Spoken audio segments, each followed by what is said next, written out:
Oscar Wilde, Rupert Everett, in poor health and in disgrace following his release from prison, lives out his final days in self-imposed exile in European.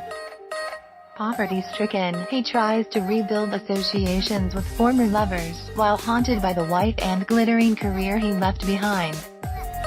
Outside of actually hiring a necromancer to summon Oscar Wilde's ghost to play him, you are just not going to do better than getting Rupert Everett. Has even got previous, playing the Great Irish Wit on stage to much acclaim in a hugely successful revival of David Hare's The Judas Kiss. Unlike the play, Everett's own stab at Wilde's sad, meandering later years offers barely any glimpses of a pre-disgraced Wilde, so if you're not up on your Cindy sequel playwright-esque face, a quick trip to Wikipedia may be in order here. There was a lot more to Wilde than a quotation dictionary, a few plays and Dorian Gray, not the least of which is his status as, with Alan Turing, one of the most prominent victims of institutional homophobia. It's a political drama. Everett, who directs and writes as well as taking the lead, beats fairly gently, instead focusing his film on Wilde's struggle for dignity after losing his family, wealth, status and health to the cruelty of his 1890s conviction for gross indecency.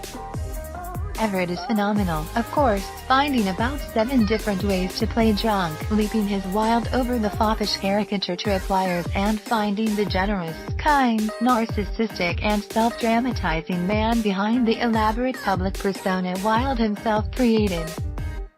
Real aficionados will appreciate the attention to detail here. The various, sometimes competing narratives of the various members of Wilde's circle are all given fair hearing. Wilde's lover Bosie, Colin Morgan, is a dick but not the howly lunatic some biographies paint him as, and even unexpectedly Wilde's deathbed conversion to Catholicism, no big deal now but something pretty jazzy at the time, is carefully dramatized. It has clearly done his homework, sometimes to a fault, as his Wilde spent so long dying you can imagine the real Wilde sitting next to you urging him to hurry up so he can pop along for an absinthe. Everett's been hiding some serious behind-camera talent all these years too, as with cinematographer John Conroy he creates a crystalline, brittle, chilly look that no mere dilettante could manage.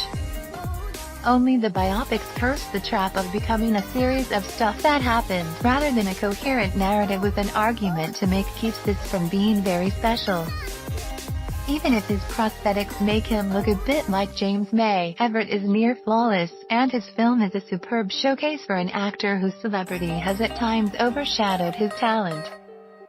There's been plenty of due diligence in terms of the details, and anyone who thinks Wilde was just the Stephen Fry of his day will learn a lot here.